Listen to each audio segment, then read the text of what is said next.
Assalamualaikum students. Today we start domain F SLO7. The topic is photosynthesis. It is the picture of the general photosynthesis. जैसे कि आप लोग हमेशा से पढ़ते आए हैं कि carbon dioxide and water in the presence of light and chlorophyll जो है ग्लूकोज ऑक्सीजन प्रोड्यूस करते हैं।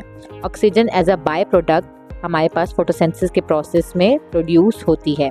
लाइट का और क्लोरोफिल का होना बहुत ज़रूरी है कि लाइट और क्लोरोफिल के बगैर फोटोसिंथेसिस का प्रोसेस नहीं हो सकता। और ग्रीन प्लांट्स यानी कि जिन जिन प्लांट्स के अंदर जिन माइक्रो ऑर्गेनिज्म के अंदर जिसमें एल्गी भी आ जाते हैं क्लोरोफिल मौजूद है वो सब फोटोसिंथेसिस कर सकते हैं। अब एक प्लांट फोटोसिंथेसिस कैसे करता है? जब वो कार्बन डाइऑक्साइड एटमॉस्फेयर से एब्जॉर्ब करता है, वाटर सॉइल से एब्जॉर्ब करता है, तो फिर वो ग्लूकोज बनाता है। अब ग्लूकोज बनता कहाँ पे है और ऑक्सीजन कहाँ से रिलीज होती है ये देखेंगे। प्लांट आपको यहाँ नज़र आ रहा है। प्लांट का क्रॉस सेक्शन एरिया लिया तो आपके पास प्लांट सेल नज़र आएगा आपको, और प्लांट सेल के अंदर ग्रीन कलर के क्लोरोप्लास्ट नज़र आ रहे हैं जिसमें आपको थैलाक्वाइड, स्टोमा, इनर मेम्ब्रेन और आउटर मेम्ब्रेन, ये आपने प्रीवियस चैप्टर्स में पढ़ा है बहुत अच्छे तरीके से इसका इंटरनल स्ट्रक्चर। तो इस क्लोरोप्लास्ट के अंदर जो है फोटोसिंथेसिस का प्रोसेस होता है। अब फोटोसिंथेसिस के प्रोसेस को डिफरेंट स्टेप्स में डिवाइड किया गया है। जी, ये क्लोरोप्लास्ट है और क्लोरोप्लास्ट के जैसे कि मैंने आपको बताया थैलाक्वाइड ग्रेना में लाइट रिएक्शन होता है और स्टोमा के अंदर जो है डार्क रिएक्शन यानी कि कैल्विन साइकिल होता है। लाइट रिएक्शन में आपके पास लाइट की ज़रूरत होती है, ये इन द प्रेजेंस ऑफ लाइट होता है। तो इन द प्रेजेंस ऑफ लाइट ये वाटर एब्जॉर्ब करके ऑक्सीजन रिलीज़ करता है। जबकि डार्क रिएक्शन जो है वो विदाउट लाइट होता है, ये इंडिपेंडेंट ऑफ लाइट होता है। इसको लाइट इंडिपेंडेंट रिएक्शन भी कहते हैं। इसमें कार्बन डाइऑक्साइड फिक्स होकर आपके पास शुगर मॉलिक्यूल बनता है। लाइट रिएक्शन में आपके पास एनर्जी प्रोड्यूस होती है in a form of ATP and NADPH। NADPH means nicotine adenine dinucleotide phosphate hydrogen. And Calvin cycle जो है आपके पास वो एनर्जी को यूटिलाइज करता है, और जब एनर्जी यूटिलाइज हो जाती है in a form of ATP and NADP, और दोबारा से लाइट रिएक्शन में जाके एनर्जी को बनाने में हेल्प करता है। तो this is the summary of the photosynthesis. Photosynthesis एक आपके पास एनाबॉलिक प्रोसेस है क्योंकि आप इसमें देख रहे हैं कि शुगर प्रोड्यूस होती है by the help of simple molecules that is water, carbon dioxide. ठीक है, ये आ गया आपके पास फर्स्ट फेज।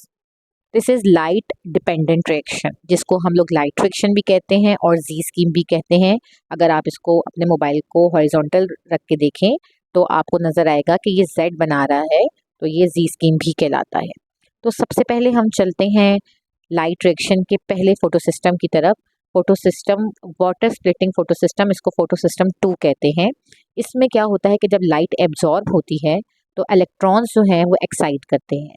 क्योंकि इलेक्ट्रॉन के पास एनर्जी है तो वो एक्साइट कर सकते हैं, और उस इलेक्ट्रॉन की कमी को पूरा करने के लिए उस फोटोसिस्टम में वाटर डिसोसिएट होता है by the help of photolysis. Photolysis is the breaking down of anything in the presence of light.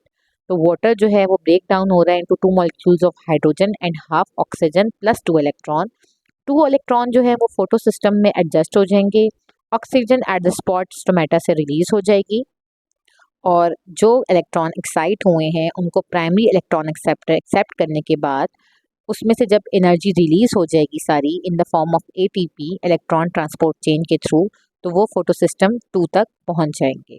और जब वो फोटोसिस्टम 2 तक पहुंचेंगे which is NADPH producing photosystem, light absorb करने के बाद 2 इलेक्ट्रॉन दोबारा से क्या होंगे, एक्साइट होंगे, और फिर उनको प्राइमरी इलेक्ट्रॉन एक्सेप्टर एक्सेप्ट करेगा।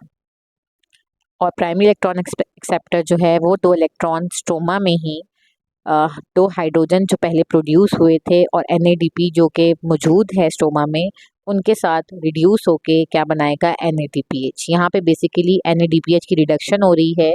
जो 2 हाइड्रोजन वाटर के डिसोसिएट करने से निकले थे वो यहाँ पे एडअप होंगे और NADP को कन्वर्ट कर देंगे NADPH में। तो this is the light reaction here energy is produce in the form of ATP and NADPH। ये बहुत सिंपल है, इसको अगर पॉइंट्स में याद करें तो ये बहुत जल्दी याद हो जाएगा। Next is light independent reaction that is called as Calvin cycle और लाइट इंडिपेंडेंट रिएक्शन, और उसके अलावा इसका नाम है डार्क रिएक्शन। यहाँ पे कार्बन डाइऑक्साइड फिक्स होके शुगर मॉलिक्यूल जो है रिलीज होता है, जैसे कि आपने समरी में पढ़ा था। ये रिएक्शन स्टोमा में होता है। अब यहाँ पे आप देख रहे होंगे 3 राइबोलोज बाइफॉस्फेट मौजूद हैं, ठीक है।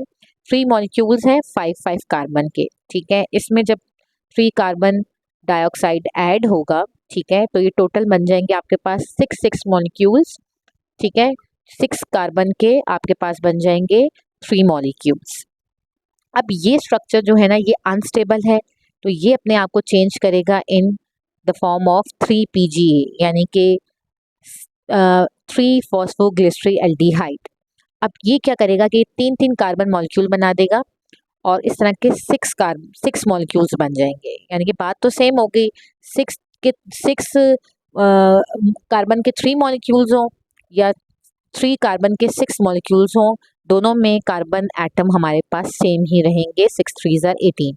क्योंकि वो स्ट्रक्चर जो है अनस्टेबल है, दैट्स वाई इसको इसमें कन्वर्ट होना पड़ा। इस दौरान जो है आपके पास ATP और NADPH यूटिलाइज होंगे और ये 6-3 क्योंकि एनर्जी यूटिलाइज होने की वजह से फिर ये स्ट्रक्चर अनस्टेबल हो जाएगा और ये G3P यानी ये ग्लिसरॉल्डिहाइड 3 फॉस्फेट में कन्वर्ट हो जाएगा।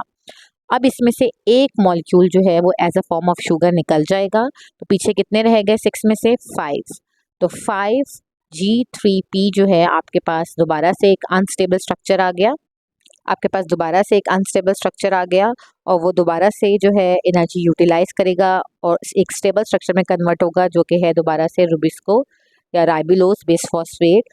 और ये जो है क्या होगा 6 मॉलिक्यूल कार्बन मॉलिक्यूल्स के 6 कार्बन के 3 मॉलिक्यूल्स होंगे।